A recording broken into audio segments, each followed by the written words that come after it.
Hello and welcome back to another episode of the Vital MX post-race show. The SMX World Championship post-season is officially underway, although it got underway in controversial circumstances, of course, as everyone knows, lightning stopped play. But we'll get into all of that, what it was like at the event, some of the complaints online, and all of that good stuff. Of course, it's quite a hot topic, as is the racing, which was good. Despite the fact we had predictable winners, I think there's plenty to dive into and plenty to therefore look forward to in St. Louis. Thank you, of course, to DeCal Works, Yamaha Motor USA, Yoshimura Motorex, and Fox Racing for their support of this podcast. It's much appreciated. I'm a little under the weather today, so please bear with my voice and that good stuff. I do apologise, but at least one of us is fighting fit, as to my knowledge, my co-host, Michael Lindsay, is 100%. So, would you agree? I got nothing to complain about this week. Hello. Yes, well, you can just do all the talking then, because I am struggling. But hey, there's plenty to get into, so it was worth getting up off the couch. We've got to start with the rain delay, the lightning cancellation, all of that stuff. Just, of course, it's very hot. It's very hot right now. In fact, no one's really talking about the racing because of this. I'm sure you want to run through what your experience was. So just give us a breakdown of how the process unfolded from your perspective. Sorry, I actually missed part where you said, I don't know how you can have 1 gigabyte up and down internet and still have unstable internet and freeze out, but apparently it's on me today. Checking the weather day before, day of race, I was really concerned because I think we all knew we were going to have that rain right around second motos. That was very obvious that was going to come in to play, but of course the part is, as soon as they say thunder showers, there's a very good chance of lightning delays. So I remember when I first started sprinkling, I saw my first bolt of lightning out in the distance, and I was like, yep, that's it. Like, we're going to go on pause for a while because, we've been experiencing that more and more as safety and insurance rules and things like that have changed. And then, of course, we were supposed to have the SMX next up, and I first thought was, okay, if we're going to get some real downpour, I kind of expected them to move them back. Wandered into the pits, and it just kept pouring. It would come in waves. Like, it would just start to let off, and then completely dump. We still had lightning delays. Lightning kept coming up, and man, how long were we on brake loose? I felt like I was in the pits for an hour and a half. Well, at one point we were going to start racing again at 6, and the first 450 moto would have finished at 4 o'clock-ish? The first update, a bunch of 250 guys actually got ready and they started bikes. They were supposed to go at 520.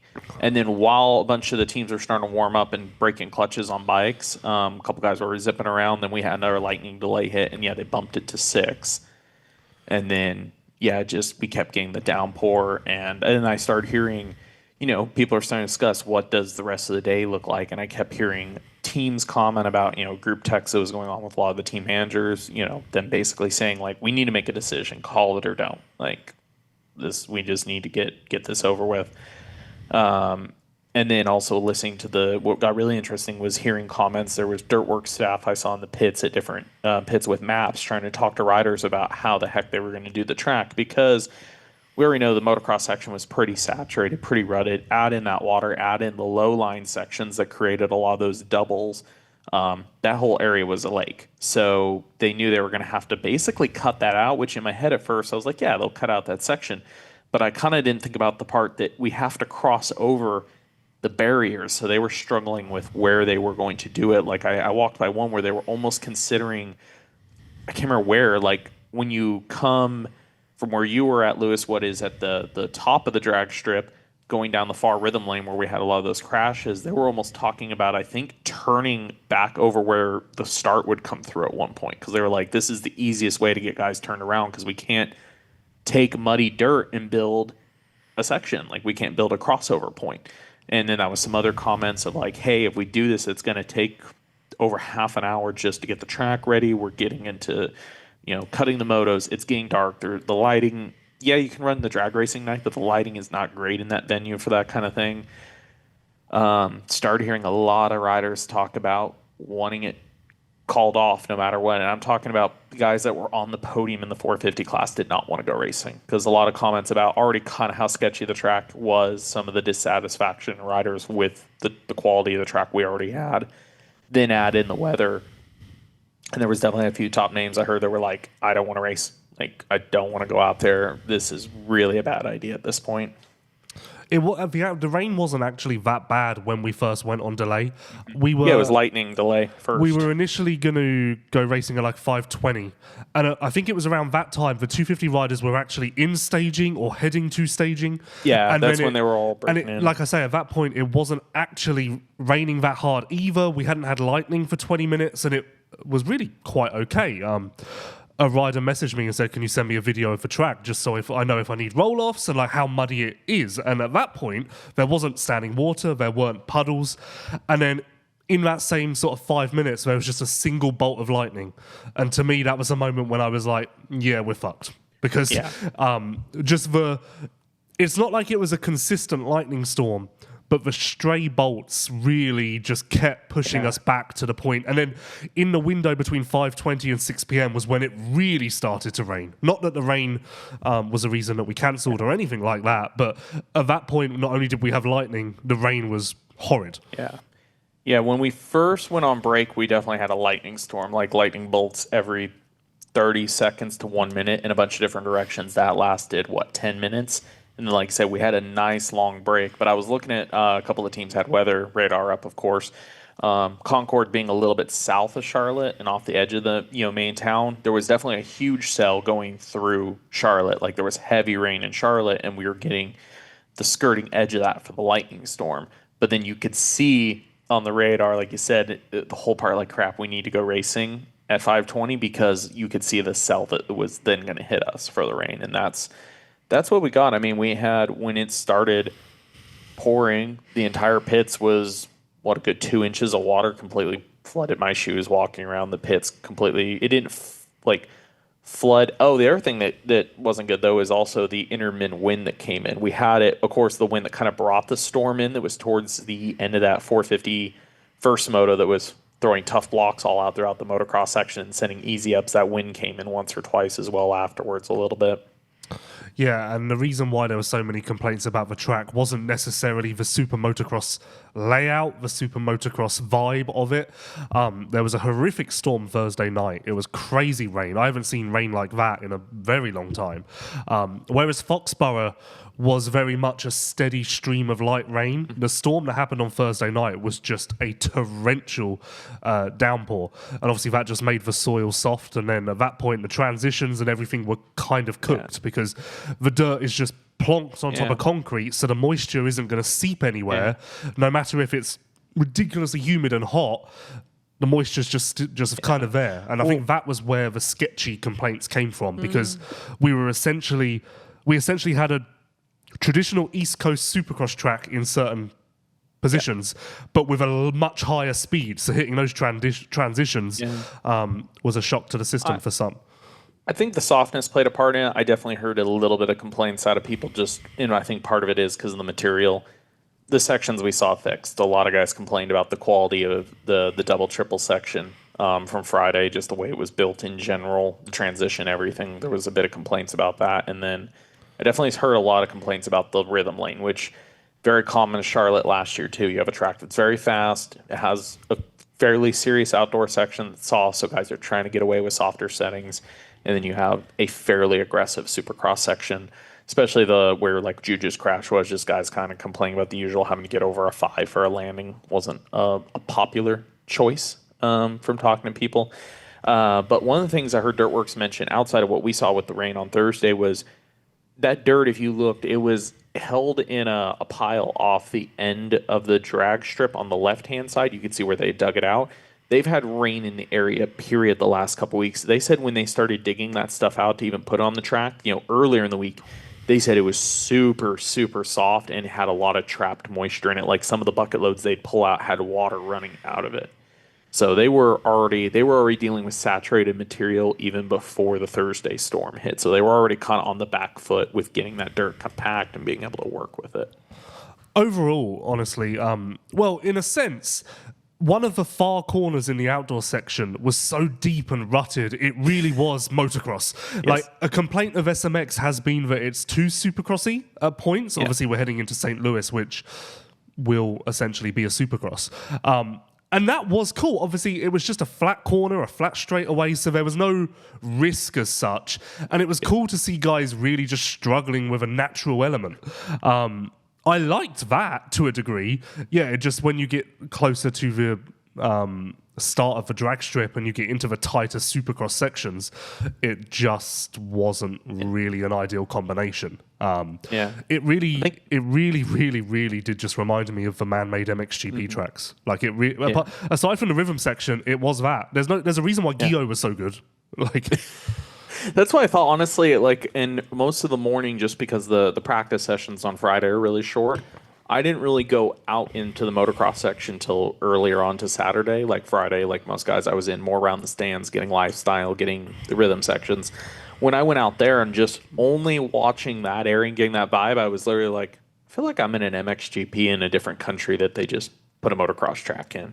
The irony is that Anstey randomly messaged me on Friday night and said, this is really similar to Pankau Penang, and I kind of laughed it off thinking, like, it's Max Anstey, he's a nut job. Like, okay, Max, whatever. Pankau Penang being the very first Indonesian venue. And okay, I have to give him his credit, because come race day, it really did give that sort of vibe, just where it was so stodgy. The dirt was so stodgy in the motocross sections and such that it did just scream that. And the irony here is the first time that MXGP went to Pankau Penang, the second motos were rained off there as well. So that was clearly some sort of omen for the event, making that comparison, I guess. And also, to that point, I found this interesting. I don't think anyone else did. The fourth time that Charlotte Motor Speedway has hosted elite motocross, the first time was, of course, MXGP in 2016, and most forget that on that weekend, Saturday was completely cancelled because of torrential rain and whatnot.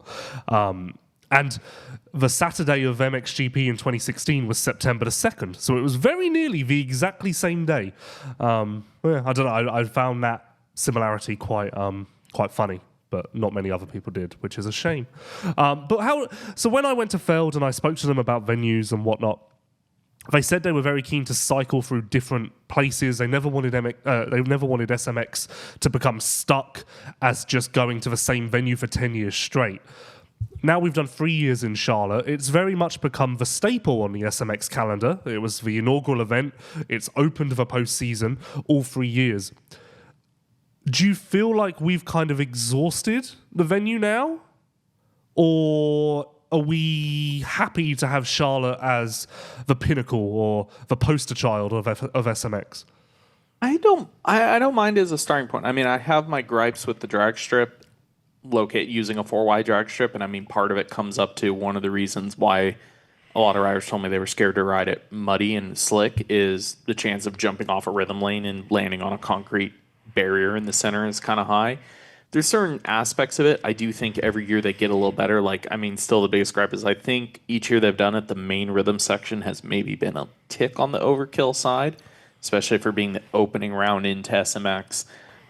Maybe try to start out, a little bit easier for the guys. Let's not have like a juju moment and a couple like sets, big crash, and a couple of them in there. I love Charlotte from a racing standpoint for anybody that is not maybe a huge motorsports fan outside of this. Like, that's NASCAR country, a lot of drag racing. Drag racing is more indie, but every type of NASCAR, a lot of dirt track teams. There's a lot of like motorsports vibe to the Charlotte area. I think it's great that we have a premier race in North Carolina. I remember the first year we went there because when the leaks of like, okay, SMX sounds like we're going to Charlotte, I thought we were going to go to the Motor Speedway across the street, which has held Supercross back in, 97, like the mid-90s. Motor Speedway had a Supercross. And I remember asking the first year we were at the drag strip, and there was kind of this, this is good for now, but eventually we would like to get over there. Like I said, I'm on the fence. I like that we're in Charlotte. I would like to see a change of scenery, maybe not the actual city location. Like, tell me what you think about this, Lewis. But like watching practice, yeah, stands were pretty light, but it fills in good. Like it's a place that knows racing. It's a place that's easy. I feel like to market racing. I felt like the crowd did really fill in come about race time. So I'd like to maybe just see, even if we don't go to the Motor Speedway, like I think you had mentioned this weekend, like, hey, maybe we go over to the dirt, more like the MXGP. Maybe we run it on the dirt track side of the facility. Yeah. To the first point, I would quite happily go to Charlotte. Well, to the very first point, I do feel like the Charlotte layout is becoming a little bit samey. Every year we have the same long rhythm section. There's only so much you can do. Although, to its credit, last year the lap times were 139-ish, and this year they were 157-ish. Yeah. So, like, they really did find a lot more track this time around. But I can't necessarily distinguish a difference between Charlotte years 1, 2, 3. So I think the biggest difference was year one, the year that we were really just like back, forth, like crossing the lanes a lot.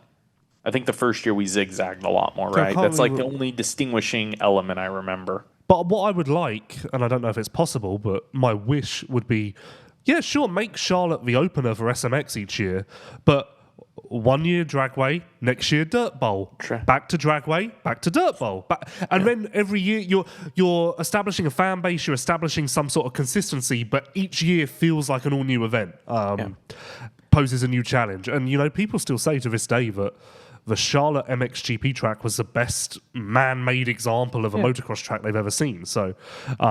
It's also, the way it was built was very similar to the Chicago SMX track. I don't know what the terminology is, but jumping out through the fencing. I don't know what that's called. Yeah, they took out the fencing and jumped out of the banking. It had a unique element to it and a unique look. Yeah, but I don't necessarily have anything against Charlotte. I do feel like it's a little bit samey. On to the racing. My biggest takeaway, or my biggest idea leaving Charlotte, or concern maybe, if Jett Lawrence wins again in St. Louis, he's got one hand on the trophy. He doesn't need to win Las Vegas. And I'm kind of a little bit like, eesh, that's obviously not what this is designed to be. The reason we have the accelerating points is to make it a winner-takes-all scenario. Now, in contrast, do I think that after what I saw in Charlotte, Jett is a shoo-in for St. Louis? Not necessarily. It wasn't... We never quite know with Jett, of course. He controls the narrative. He plays to the competition to a degree. But it wasn't like a Jett runaway where you were just blown away by how much better he was. Chase and Eli were better at points. So I do have some excitement for the competition in St. Louis, whilst also being very concerned that another Jett win would signal the end of 450 SMX. I'm just also concerned just because of the way the point spread works. So coming out of this, Jett has a 9-point lead over Chase. I mean, for anybody to pose a real challenge, because Chase, J. Coop, Tomac, Hunter are all surprisingly very close. 38 points, 36, and then 2 of them at 35. Any of those riders in that conversation, they have to go win twice now, basically. In a sense, they need to beat Jett twice. Jett can afford... If he wins St. Louis, like you said, he has one hand on the trophy very readily. Even if he comes out St. Louis as a second to somebody, he's still, say it's Chase, he comes out 3 points. He would still come out with 3-point lead? If Chase wins, Jett goes second. Wins, Jett gets second. Yeah, then Jett would still lead by 3 points, which at that point, great, winner takes all in Las Vegas. But to your earlier point, Chase is kind of teetering on the edge of not being able to win this thing, and I think Hunter, Eli, Jacob, I think they're done, because I don't think that any of those riders are going to come out and just win the next 2 weekends, and the deficit is already looming large. Now, of course, Jett could have a mechanical, Jett could have a crash, Jett could finish 9th overall this weekend, and then it's wide open. But presuming that it's going to play fairly regular, there's not going to be an outlier, a crazy event, I think that Chase is the only one who has a chance of beating Jett. And as we said, he's already kind of vulnerable in a points situation. Yeah. I think Chase, I have a hard time exactly extending Eli out because of the performance. And it was partially what we talked about is Eli having an overall strong SMX series would not surprise me. But if the next 2 rounds don't go great for Eli and they're pretty mediocre, that also doesn't surprise me. So I can't count him out in a sense. But yeah, like even Hunter was more in this last year at this point. Him, Webb, we'll get to that. Webb's day just as a whole was kind of invisible almost at some point. Jacob's saving grace in this. I mean, it does show that being number 1 seed is helpful. And 11th, he got the screwed probably the most of anyone by us only running one moto yesterday. If it wasn't for him having the seed, he would, visually by looking at the points, you could argue he's in this because he's above Tomac and Hunter, and he's only 2 points off Chase, but he's not realistically in this anymore. Yeah, I mean, arguably, was he ever realistically in it? As I said, he said to me he doesn't expect to win. Yeah. So even the point spread, though, let's say he would have come out the first round with, which I don't think is unreasonable if he had a good start. He came out with a 3rd or 4th. At least he was in the conversation. Then if something did happen to like a Jett or a Chase at round 2, but that, I mean, just the way it is, it's a 3-round series. Yes, again, him having the top points seed in helped, but coming out with an 11th just immediately pulls you out of the running so quickly. My concern, of course, Eli did ride great, but my concern is if Eli wins St. Louis and Jett gets 2nd, and now I'm going to really botch this, Eli would be trailing by 6 points heading into Las Vegas. And then, if Eli wins again, he's won, brilliant. But that still gives Jett the wiggle room where Eli can finish 3rd and Jett can finish 4th or whatnot.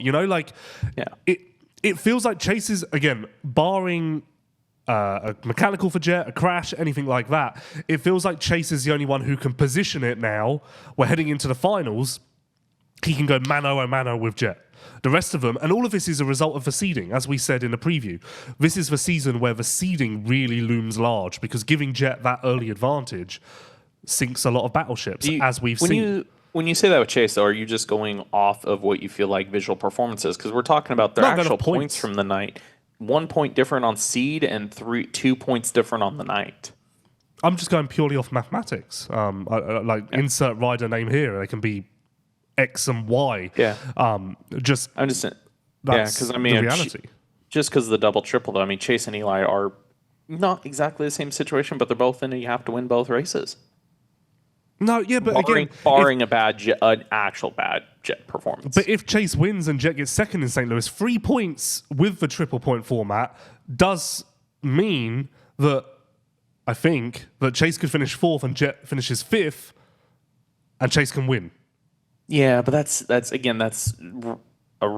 understand what you're saying, but then we're really reaching to find a small clause to make one more in it than the other. That's my point. Stretch. Chase is the only one now who can potentially go into Las Vegas and be mano a mano with Jett, a straight up winner takes all duel. The rest of them are going to have to rely now on winning out. And again, it all comes back to the seed. The seeding really looms large. And we said this, you cannot give Jett an advantage over the people who expect to beat him. You just can't. And we're seeing that play out now. Well, any of them, it's funny, and let me ask you this about the seeding. When you look at this initial gut reaction, because we've talked a little bit about it, I've shared my thoughts and complaints about playoffs and everybody being in and et cetera, and how the point seeding works coming in. I've, on one hand, leaned more towards, in the past, okay, maybe seeding should almost be more valuable, get more people racing, does it reward somebody like Justin Cooper more? But then when I see this and how quickly it has put us in a Jett winning situation by him having a good seed and a good first-round performance, where do you fall? Do you look at what's your just gut opinion looking at it? Would you increase seeding points like spread, or in a sense almost go away from it? Because how do you feel like it affects this championship in a good way or a bad way right now? I think that with the playoff format and the whole postseason thing, you have to have some sort of point advantage for the top seed and whatnot. There has to be something there, but make it more spread out, and this is over before it's even started in this situation. I think people can call it a gimmick or people can name it whatever they want, but ultimately I think what we're seeing play out is traditional points, quote unquote gimmick point structure. The cream is going to rise, but ultimately, even with the seeding and everything, apart from maybe J-Coop, the 450 standings right now kind of look like what most people would have bet money on You know, Jett is first, Chase is second, and then Eli and Hunter. You know, like it's not like the seeding has left us in crazy town with Valentin Guillot second overall and Chase. You know, but yeah, I do think that had Chase not blown the start, and I have no idea what he did there because he had the whole shot. And then very quickly didn't. And it's weird because Chase looked like he hugged the inside. And then Jett was just far more inside. Had Chase started in front of Jett, I do think there's a realistic chance of Chase winning. Same would go for Eli, but of course Eli never had that track position. Chase did for a very brief moment. And that's why I said off the top that although the result is maybe a bit disheartening because it was so predictable, 450 SMX, I do enter St. Louis with some excitement because I do feel like Chase and Eli had something for Jett. Yeah. Let me ask you real quick, mentioning the start, and this was something I was thinking. We had the split start, which on one hand, when I first, and a surprising amount of riders mentioned this to me that until they saw a moving track map, they weren't 100% sure how the start worked. Did you look at it in the morning and instantly have a gut feeling on if one of us was on the gate, which side you would have chose? Because I instantly had a gut feeling on which side I would have wanted to be on, regardless of gate choice. Yeah, the one facing the drag strip building, right? Yeah. Yeah. Because of the way you came out, I was surprised some of the bigger names that decided to take the opposite. Because all it is when you come into that split where they connect, immediately I'm going to go left. If you're in the lane where you have to go left twice, that bank is so abrupt, the bike unloads, and it's hard to get it to settle back and left, where if you're the one on the right, it kicks you off the bank and sets you up at a wider arc. Like every single time I saw a start, I was just like, I want to be on the side facing towards the start of the strip just because of the angle and the momentum you could carry. Yeah, again, some of the bigger names I saw choose, and I guess it's just trying to be away from some of your competition, but I was surprised some of the guys I saw pick the one that points to the end of the strip. Yeah, well, I don't know. I meant to figure this out. I don't know if we were running Monster Cup rules where whatever you choose in the first moto, you have to do the opposite in the second moto. I didn't hear no, because nobody was up there telling people where they had to go or not go. They were Yeah, but then we free didn't to- have a second motos. Oh, when we went to second. That's true. I never heard anybody mention that all day. I heard people theorize it, like, oh, are we doing this? Because I think a lot of people presumed. But to your point, 450 SMX Moto 1 or Moto. Only Moto. Facing away from the Z-Max building, I think it was only Tomac and Jacob of the top guys who went there. But in that case, I think it's good for someone like Tomac who is a bit hit and miss with starts. I think just mentally going there and not seeing Jett, Chase, etc., around you helps. It just gives you alpha mentality. So I can understand why if you're Eli, you go the opposite way to that. Despite the fact that I think it was clear, and I do think that every whole shot came from the right-hand side.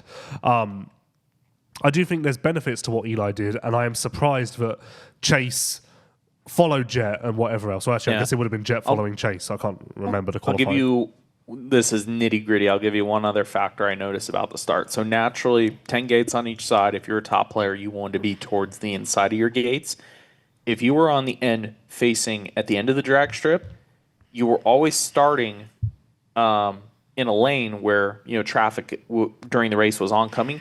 They were braking and sliding into there. The material there, even though they would try to tractor it up really quick, a little bit out of the gate, there was much more of a hard pack slick spot from the guys basically flat tracking into the corner, and also the way they would go up over the bank. It built up a lot of dirt right on the inside to the point, I can't remember if it was Eli or his mechanic, somebody referenced the AMA guys right before the main, like there was so much dirt build up on that side. If you were on the inside two gates, you were hitting slick spot and then a huge pile of dirt from the way the guys were braking coming into it, where the opposite side where Chase and the Lawrences started, they came over a bank to accelerate, but the guys would wait till really far out to accelerate down that next straightaway. So built-up material was more towards the outside gate, and they weren't even on it early enough to make a slick spot right off the gate. So just little things like that. The material was so much more consistent, I felt like, on like the side facing towards the start of the strip. Or perhaps we're overanalyzing this because the side where the Yoshimura riders was obviously going to be the favoured side, because that power overcomes all sort of intricacies with layout and design and build. And you too can benefit from the power by heading to Yoshimura-RD.com to see what is available for your motorcycle. Back to the point now of Chase and Eli having something for Jett. The lap times were fairly interchangeable. One lap, Chase would go faster, then Eli would go faster, then Jett would go faster, except for lap 6, when randomly Jett, Chase, Eli, and Hunter all set their fastest laps of the race, all on lap 6, which is weird. And Hunter, to his credit, actually ended up with the fastest lap of the race by some margin. I want to say it was 4/10 or so. So, although Hunter was fairly invisible after a so-so start, his lap time screams potential, and maybe that means we need to give him a little bit more credit than we have done, and others will inevitably, because he was invisible. Yeah, well, actually, I mean, was he invisible or was Cooper Webb invisible? I am very excited to see what Cooper Webb brings this weekend, because this will suit him better. Yes. And I guess my hope is that as we go through the SMX venues and get a different landscape each time, I hope the results do change. So I hope that we see something from Cooper this weekend, but I think he was about where I would have expected.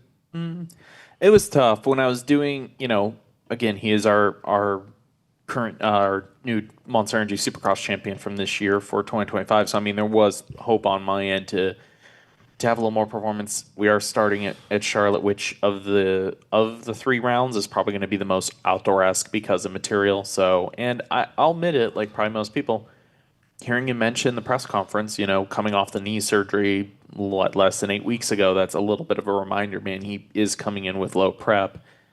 Yeah, just overall qualifying, everything was just a little more of a quiet day than I was hoping. Like I said, the end result isn't that far off what I expected. I still a little bit better. Like, I was kind of on the fence. I didn't think RJ would beat him, by example.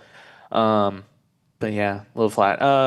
Speaking of next weekend, I know last for the preview show we were talking about our excitement for St. Louis and the section of the track we could not see. You probably heard this weekend, what I heard from a lot of people is that we are just turning around and coming right back. 180 turn.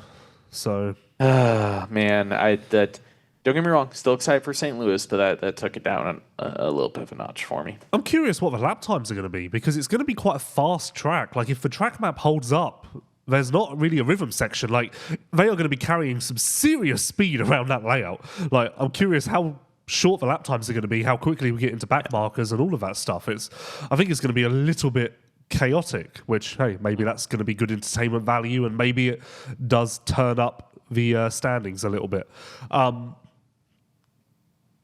You threw me off jumping to Webb, but I do believe that Webb had a practice crash leading into Charlotte as well, so maybe that contributed to it.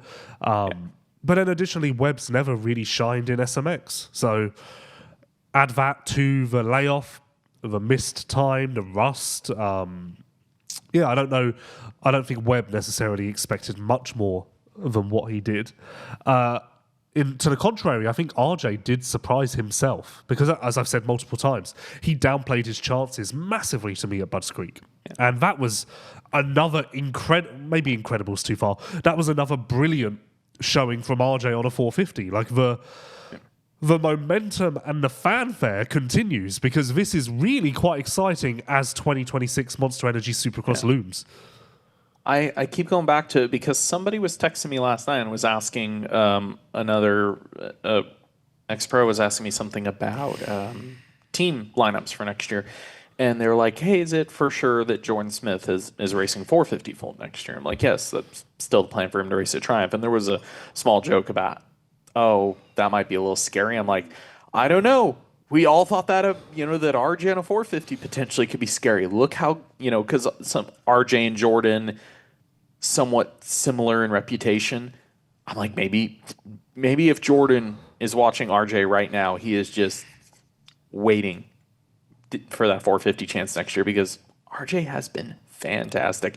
And I keep going back to it, and not to just call back to his past so much, but have you seen an RJ moment on a 450? I really haven't. And considering that track had a lot of moments that I saw plenty of panic revving and near-death experiences from other riders in rhythm lanes. I did not see really a bad moment out of RJ all day. Speaking of Jordan, last time I checked, I think 450 Supercross is still a little bit up in the air, but he said it's his intention to race 450 Supercross. I think it's just dotting the I's and crossing the T's there. But yeah, I said to him, like, if you have a choice, would you rather stay in 250s and chase the elusive title? And he was like, no, I'm done. Like, I'm ready for 450 Supercross. And maybe that is because he's watched RJ and has got him a little bit motivated. Roxon was solid. Not spectacular, not really much of a standout there, but he was solid. Where is he points-wise? Because I'd imagine his seed is really not great affecting seeding. him. He's 8th. He's behind RJ because his seeding was only... He was 1 point behind RJ for seeding and then scored... Or 2 point... Was he... Where's my math here? Jesus. I mean, I guess the... I don't want to call it a surprise, but I guess... For as bad as Roxon's seed was and the fact that he finished behind him in Charlotte, I am surprised a little bit that Roxon is still only 8 points down on Hunter and Tomac. Like, okay, again, Jett is far gone, and although Chase is only 3 points further ahead, that is still a bigger gap. I'm surprised that Roxon is as in touch with some of those bigger names that had better seeds as he is. And of course, Roxon's return to racing was a brilliant opportunity for Fox Racing to showcase their MX-26 line. From preparation to testing, from anticipation to the start line, it all builds up to this, the gate drop. Just like pros and aspiring amateurs alike, the all-new MX-26 racewear collection is built for the build-up and beyond, with movement-conscious design and material choices paired with thoughtful graphics that celebrate individual performance and style. Each piece stands as a representation of the many moods of mayhem and expression found in the heat of the battle. Deceptive calm to complete chaos. What will you unleash today? Speaking of Kenny really quick, it's a little bit on the format thing. Is there a part of you that's... Because I feel this way a little bit. Kenny's re-upping or currently negotiating, has not signed, but has been working on his new deal with the Hep Suzuki team. Oh, Lewis went black. Look at that. No, on purpose. I was just blowing my nose. That's how we... Wish we had little stick figures, character trivia we could put on that instead. You were meant to flow while you were talking. I could tell you were I was talking too curious. You seconds. did it like once or twice, and I was like, I really want to know what's going on. With the way this format is, and with Kenny doing an SX-only deal in the future again, and, he'll always, as long as he's healthy, doing outdoors here or there, there's a part of me that's kind of a little bummed in this world of SMX championship that this isn't a complete, but it's like Kenny could always race for a win, but that Kenny, at the rate we're going with this format in his racing career, that he'll maybe never be, a championship contender in this series. You know what I mean? We're kind of missing out on Kenny going to ever be in there because he's always, probably with what he's doing in the future, he's always going to start out as a low seed. Yeah. I guess in his prime with Honda and whatnot, then he probably would have been, a real contender. But I don't think it ever would have been a shoo-in that he would have won one of these things. Just the interest of having more guys in it. And in that breath, it's a little bit back to the seed conversation. But do you think as this series continues the next, say year, 2, 3 years,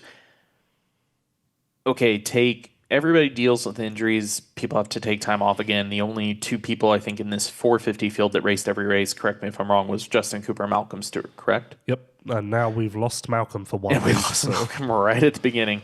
You look at Jett's case. Jett got hurt, but Jett, did everything he could to come back. And if he's able to race even part of a series and a full series the other, he's always going to be in a really good seed position.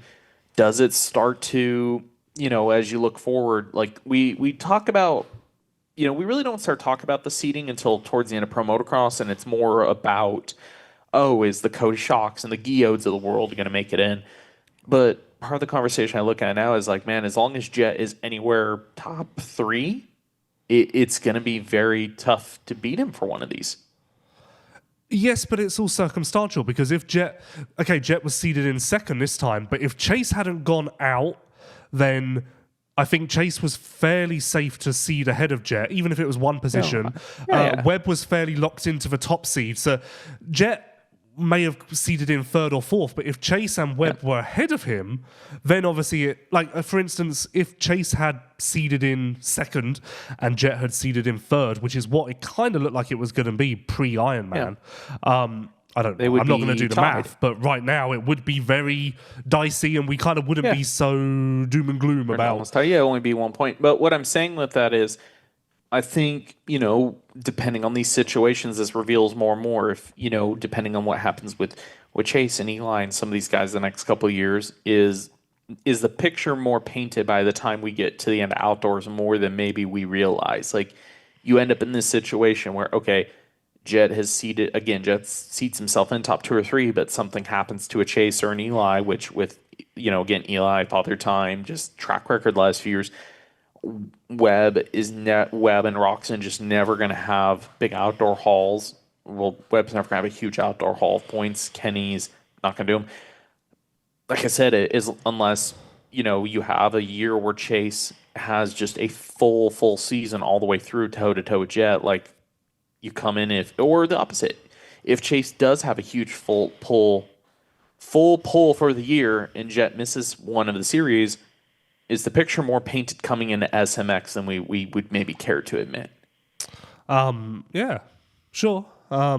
Chase was the top seed for the last 2 years, and we saw how that worked out.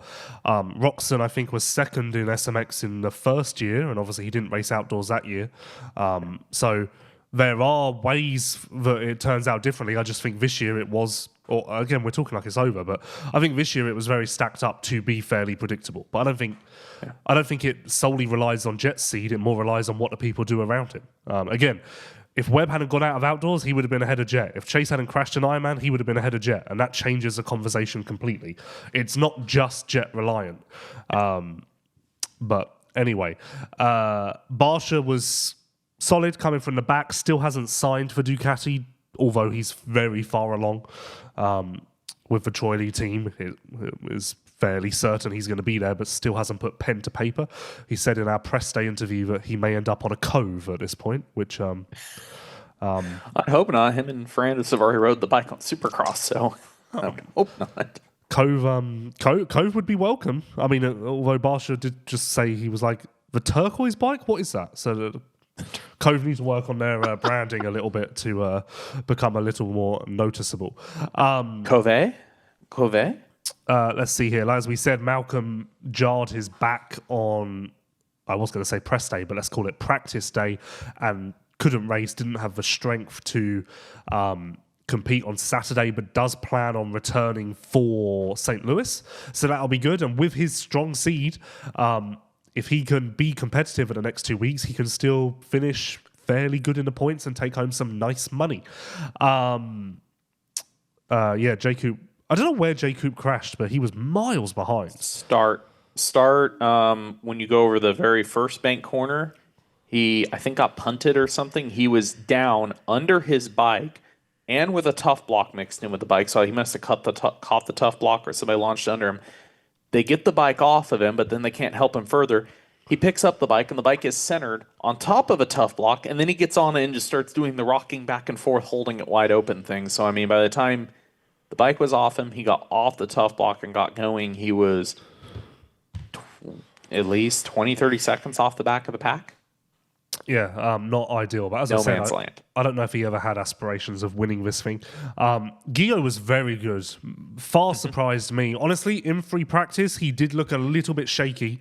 And I was a little bit like, okay, I don't know how this is going to go. But he turned up on Saturday. With 45 seconds to go in one of the qualifying sessions. He was on the board. I think it was like Chase, Jett, Tomac, Hunter, and Guillaume, of all people. I think it was the first time session, because didn't he finish 8th even by the end of it? And then he was 12th in the main event, let's call it, but crashed on the last lap and finished 14th. But yeah, Guillaume, I mean, he still hasn't put pen to paper for next year, but if you were on the fence about his technical skill set, I think that Charlotte would have, certainly hasn't hurt his case. And although Chase Sexton is back, and you would think that I would use that for DeCal Works, no, let me tell you that Guillaume, in his very, what would you call it? His very shaky operation, as privateer can get. He does have a little bit of factory as he relies on DeCal Works graphics. So whether you're Chase Sexton and on top of the world, or you're Gio and just trying to survive, DecalMX.com is your place for graphics as well as many other products. So yeah, thank you to DeCal Works. And DeCal Works Gio said maybe he's hoping. What? No, I was waiting. Sorry, cut a little bit. DeCal Works does typically sponsor our post-race interviews, which there were none of those this weekend, because with the lightning in the area, the teams requested twofold that they close the paddock and don't let us in there to do interviews. So, no interviews allowed to be done at the venue on Saturday night, hence why you won't see any from us or RacerX or Pulp or anything else. Just the way it goes sometimes. As the world evolves, different rules come into place, safety becomes more important, and yeah, that's just the way it goes. Just the way it goes. Go on, what were you saying? Oh, I was going to make a comment that, speaking of Gio looking for a deal for next year, I had chatted with him in the pits, and he made a comment. He was hoping maybe to impress Factory Kawasaki. He says he thinks he'd complain less than Jorge. Well, I think that's a given. I agree with you. I mean, Gio's a standout in the 450 class in terms of his actual impressiveness. Anyone else in 450s catch you off guard this weekend? Honestly, no. Again, as I said, like, if you told me to put money down and predict the top 4, I'm probably going Jett, Chase, Eli, Hunter in that order. Did it surprise me how Chase and Eli were very comparable to Jett? Yes. Did it surprise me that Hunter had the fastest lap time? Yes. But aside from that, no. No. I was surprised that Dean got 16th in the main event, considering how little prep he had and how close he was to not qualifying. If it wasn't for Malcolm's midday crash, he wouldn't have, because he got the 7th spot after they decided to switch to 7 guys. No, I think he got... Did he not get... I think he got the Pope right at the end. Like, maybe even in the last turn. I'm pretty sure he was 6th. Yeah, he was 6th. And only 0.140 ahead of Pope at the finish. So, yeah, he must have got him right at the very end. Before we move on, let's talk about this. So I did the SMX Insider Live podcast on Friday. Great honor to be invited. Thank you to them for having me. Big debate on stage between everyone there about Haiden versus Jett and whether Chase even belongs in that conversation. Oh, yes. Well, I missed this. First, let me ask you, who was on each side of the argument? I want to start there. Ricky and James were on the negative side. What do you mean that? Well, you say negative, the Chase not being a part of the conversation. Steve and I were Team Chase, and then I think JT and Weege were just Switzerland. Waffle. I don't even know if they spoke in that segment. I think it. But yeah, just caught me off guard. Like, I do think that Chase is still underrated. I'm gonna say it. Oh.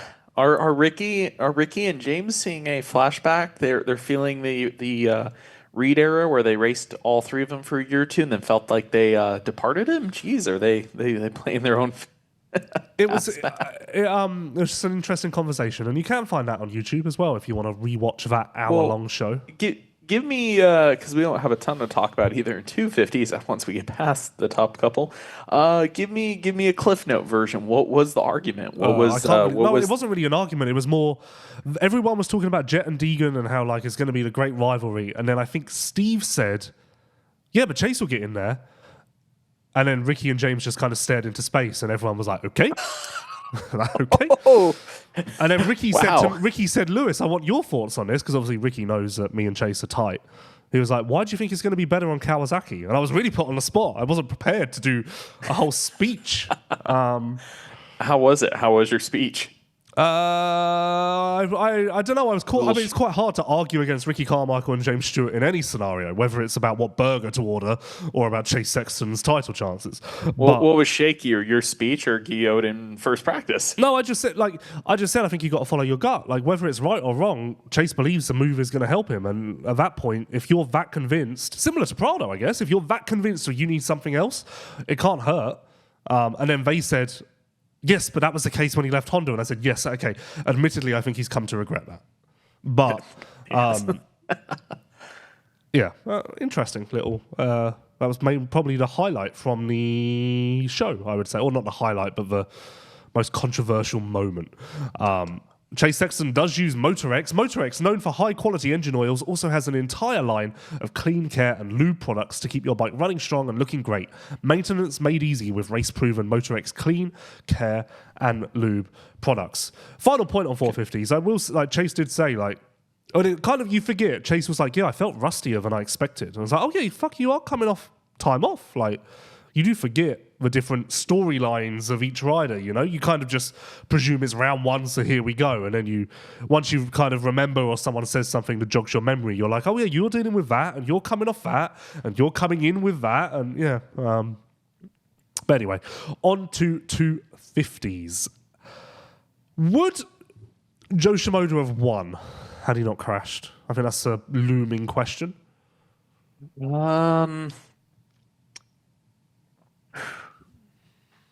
He had the best lap by a pretty decent margin, did he not? Let me in the race? Check that for you. Yes, he did. I mean, for certain say win, no, but I think we would have had a much better battle for the lead, because I will say, I want to see mostly how the last couple laps would have came together, because, yes, Seth was fading off, and we know he's dealing with illness. Haiden was really strong at the end of the race. Joe, theoretically, would have been farther out with the lead. I lean towards actually, because especially if Joe can have matched that pace for maybe 2 more laps, I want to say Joe more than a 50% chance would have won. Well, I'll give you a much shorter answer. I think he would have. I think that it's very surprising that Hammaker blew that lead, and I have to presume it was in part due to the hematoma on his thigh from the practice crash, plus maybe the autoimmune disease that he's fighting. I have to think that those factored in. And I think that Joe would have, if Joe had made that pass clean, he would have probably had an even bigger advantage than what Hammaker started out with when Deegan got into second. And I think Joe would have ran consistent times to the end. So I think Joe would have won, yeah. And it would be a much, similar to 450s, the championship picture would be much more thrilling than it is. And now... I do feel still like the 250 title is more up in the air of the 2 championships. Well, let me fly in the face of that. Oh. Does Haiden go undefeated? Not motos, overalls. Does he run the table of overall wins? No. Okay. Joe gets at least 1. Let me ask you this. A lot of comments about his Supercross skills being his weakness, and therefore St. Louis will be where he's vulnerable. But although it's in a stadium, there isn't really a traditional Supercross section. Do you think Haiden is at risk this weekend?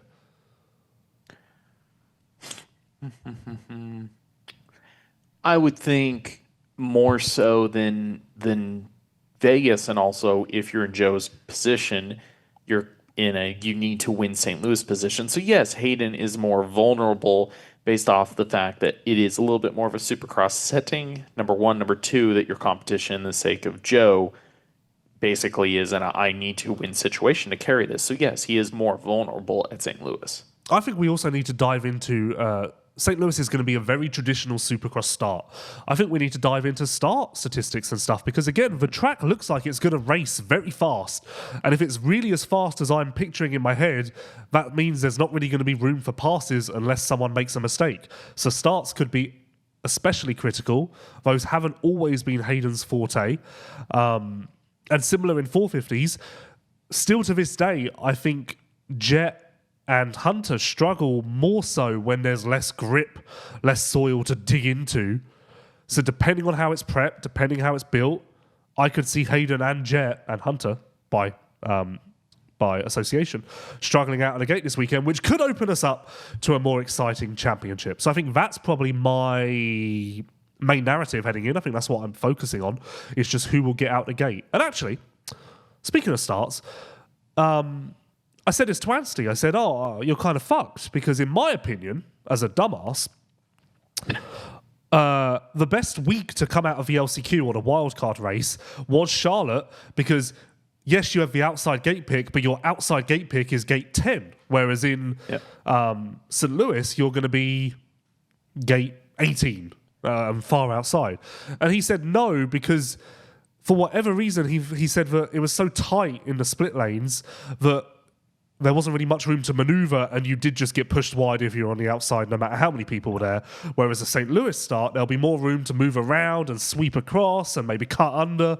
So he actually thinks that St. Louis will benefit those coming out of the wildcard race, which I never would have presumed. So just... Well, and then, too, if we get one more injury, what a win out of a wild card. I mean, he didn't win wild card, Ty did, but if he were to next weekend, what does that still give him? 14th gate choice, 15th gate choice? Yeah, 14 or 15. Terrible. Although, actually, we lost Juju before.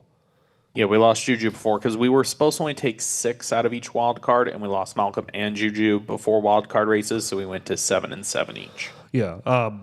And also, while we're on the subject, Juju has posted an update on his Instagram. The headline is that he suffered a burst fracture of his L3 vertebra. He had surgery yesterday afternoon sometime to stabilize the injury. From what I've seen and heard, I think a full recovery is almost a given. But obviously it's a serious injury, so it's going to take some time, and a bummer all round. And also, I think it's important to clarify, I interviewed Juju on press day, and really we ran through his timeline of concussions and how this concussion compared to the high point one, and he really did convince me that there was no underlying effects, and he was fully ready to race. And he even said in his Instagram statement that there were no issues with that, and that didn't play into the crash at all. Yeah, I ran into Ian Harrison and Roger DeCoster in the airport this morning. The first question I had for Ian was just like, hey, I saw the PR. Any other information? Like, how did the surgery go? How bad was the injury? The way he explained it to me, because Juju's agent is Jimmy Bunn, of course, who leads Up Road to Recovery. He's dealt with a lot of spinal injuries and things of that nature himself, and with all these athletes. He said that Juju's was a best case scenario because of the way it bursted out. It bursted outwards, not front or back, like towards spinal cord, towards muscle, towards anything like that. And then the way they were able to rod and screw it, I guess, was really preferable because of where that injury is and the way it bursted, them not having to affect muscle and other things in the area. So Ian was super, super positive. Like, he had a picture. They went and saw him last night after surgery, and he's not up, but he was sitting up, and like he was for the IG, very talkative. So they were very hopeful, like, hey, it's not a good injury, but he has like the absolute best case scenario way it could have gone. So I like Juju. I wonder, obviously West Coast is going to be out now, as will his OzX Open appearance in Melbourne. He was scheduled for that. I wonder if East Coast is going to be possible. I'd imagine it's going to be tight. I guess it depends. We have to wait till we get to the schedule. If East is as early as the start, it's been the last couple of years, maybe a little bit so. Let's see here. Because was it a first week of February this year was our first East round? Yeah, but we do have a heavy West Coast start next year because we have Seattle in Feb and something. I'm just trying to find it. I can't find it. I have to scroll up too far. But I think we do have Houston early, so I guess it will depend if they put Houston East or West. That's always been interchangeable. But we, of course, wish Juju a full recovery. Sucks. He's had a tough go, and I feel especially bad for him because between his Supercross speed, his results outdoors at points, specifically early in the season, his qualifying time in Charlotte, he has had a great year as far as proving himself, but unfortunately the injuries and the controversy surrounding them is really kind of defining him, and I don't think that's fair. So, we wish him well, wish him a full recovery, and also acknowledge what a great year he's had. But anywho, back to the 250 SMX results. My star of Charlotte. I've been on this train. I was impressed. Ryder Di Francesco, he came forward from, I want to say, the cusp of the top 10. Exactly that, actually. Finished in the top 6. I think that if the race was a little longer, he would have gone to 5th or 4th. Ryder D has had a up and down year, and I felt like that was really good to see. So Ryder D gets my Rider of the Weekend award, if you want to call it that. I agree. Big rebound for him in general. And just, I don't know, in general, he seems to be, I know outdoors has up and downs, but he is building in a very positive direction that, outside, especially taking Juju's injury into this situation now, is you look at the Austrian group as a whole going into Supercross next year. You have Daxton Bennett coming over to Rockstar Husky. Ryder D and Cochran will transfer back on, basically will be Rockstar, but on Huskies. And with Juju, a question mark for Supercross coast or preparation. I would say at the rate they're going, Ryder could potentially be the top Austrian 250 guy come Supercross by next year at the rate he's building and direction he's going. Yeah, and that does matter because it was quite surprising. In my press day interview with Barsha, we talked about the suspension saga. Of course, he was on air forks, and then they got kind of taken away from him, and then he couldn't test the full factory WP forks that RJ's on because they don't have the amount of parts and whatnot. And he said, oh yeah, after Ironman, we figured out my suspension quite quickly. Chase went out. I had his guy as well as my guy, as well as some extra resources, and we found an answer quite quickly. And I was like, oh, so like, the top dog going out, you immediately notice a difference in kind of the input into your program and how much effort is put into you. And he was like, yeah, it's amazing. Like, and then kind of said it's over now because Chase is back. But point being, if like this could mean that Ryder D has a little extra attention heading into 2026, and that could prove to be beneficial. I think Ryder D winning a Supercross eventually, which I do think will happen. I think it's going to be a massive story because it was always presumed. But obviously, by the time we get there, it would have taken longer and the road would have been bumpier than anyone had ever anticipated. So I think it'll be quite a cool little story. But I really didn't think you were going to agree with me. I set this up and it didn't work. No, I think Ryder has come around, especially like he has been through a decent chunk since he has gone pro. No, it's coming around. I know he's changed some stuff in his program off the bike, and things seem to be moving in the right direction for him. But I didn't think you were going to agree with me because I was setting it up for you to argue that Faulkner was the star, because equally as impressive, as good, top 5. No, I was with you with Ryder on impressiveness. I guess it's partially because Austin... There's still that lingering feeling of like, we know Austin can do this. So I guess maybe that's partially it as well. I don't know. I thought Austin was great. I thought it was great to see a valuable step forward in his process to rebuilding. And I thought it was brilliant. Yes, he was a little bit of a roadblock as he dropped back, but it wasn't a horrific fall from grace. He held his own. I think in those situations we've seen riders drop back much further. And although I guess I'd have to check Millville specifically, I would say with confidence that was his first top 5 of the season, indoors or out. Maybe not. Let's see here. 17th. Oh, he had a 7th in Supercross. Another 7th in Supercross. Let's see. Oh, you kind of forget how rough. Okay, he had 2 top 5s at Washougal. Oh, I have no memory of 5-5 at Washougal for Faulkner. Literally. I have no memory of this. I remember Millville being great for Faulkner. I have no memory of Washougal. Yeah, Millville, and then it built into a great Washougal, and then it kind of tapered back at Unadilla, correct? Yes. He went from Millville, built into Shugal, and then went back to rough again. And he referenced that during the press conference about it coming around outdoors, but it ending on a negative note, but talking about still positives they had found on the bike and things of that nature. In general, did you find it, I don't know, it's not a trend per se, but maybe a little bit of, I keep moving my laptop, my bad. The result from some of the riders that came in with a questionable amount of preparation, we know Max did not have a great day. Bennett was so-so. Cole Davies, maybe not as good as some would have expected. Time Master pull for amazing qualifying. Didn't translate to a great main event. Kind of across that group that were all coming in on low prep or hadn't been racing, that it didn't turn into real results come the main gate drop. I'm honestly not there on the Davies hype. Like, I know a lot of people were calling big things, and I'm just not there, and I don't know why. Obviously, in I was there Supercross, higher I'll than be an there. eighth. I don't know. I was higher than an eighth. I'm not saying. I mean, I think when we were talking about the preview pod, I did say like, hey, you can't. I mean, when we were talking about Joe, it's like, hey, you can't completely write Cole off because of where he ended Supercross. But I still, based on qualifying, look, I expected a little bit better. We kind of skipped over him, but Levi Kitchen was under the weather, but still rode well and kind of righted the wrongs from a turbulent outdoor season and also built on Budds Creek. But he was eventually penalised 5 championship points for jumping on a red cross and 1 position for passing on a red cross.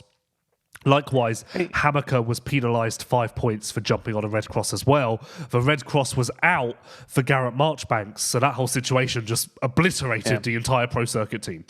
Did you, real quick, because I never was able to dig into this, was the red flag, what they're calling it for, was it the double that Garrett was actually down on, or the one before it coming into the corner that the red cross flag was on the landing? What one were they calling? No, I think it was the one exiting the corner. Okay, because if it was the one coming into the corner, I was going to say there was about 6 more people that need a penalty. I shot that section. I guess we should talk about this because people will get mad, but there's a lot of people calling for Deegan to be penalised because of his brief off-track excursion. Yes, he was blatantly off track. I guess he didn't gain an advantage. He didn't make a pass, and I guess that's why it's fine. I think part of it, people are saying it though, because he's kind of getting a little bit of a reputation for playing with the edge of the track, and there's other video incidents of this from like outdoors where he was kind of playing with the edge of the track a few times. So I think there's a little bit of it compiling where people are like, how much longer can you do it? Yeah. Tom Vial, I don't know, to be honest. Maybe the bike wasn't exactly where it needs to be. I don't really know. I don't really know a lot about Tom Vial right now. Between the results, the riding, the bike, his weird reluctance to admit that he's leaving America. I even threw that in the press conference. I tried to softball it in his. I'm like, you can't talk about it. I was trying to be like, hey, it's huge. You're leaving this series. You're leaving behind great results you've had here, and it's still. I knew he wasn't going to come right out and say it, but I thought he would ever so slightly touch on it, and we still avoided it as much as possible. I think the closest we've come to getting some sort of admittance from him is in my press day interview at Ironman when he said, I don't know if I'll do the Nations because I have a very busy off-season coming up. I feel like that's the closest we've got to him admitting any sort of change or... He's so reluctant to admit to anything that it's almost making me second-guess if there's a chance that he's not going, and it's weird. Yeah. And also, I will say this: I feel sorry for Tom Vial because if the timing had worked out differently, let's say give or take a couple of weeks, he would have got that second Kawasaki spot. He would have got Prado's seat. It really was just a matter of timing because Chase would have pushed for him to be there. Realistically, look at who's available. You would take a flyer on Tom. He really missed out on a good opportunity in America by just 2 or 3 weeks. There was a part of it too where what I was trying to say in the press conference is, because it's not going fantastic at the moment for him. I know the core fan, of course, that follows all this stuff knows what we've all talked about, knows that he's going to go to MXGP for Team Honda HRC. But even for the general fan that maybe doesn't touch on as much is hey,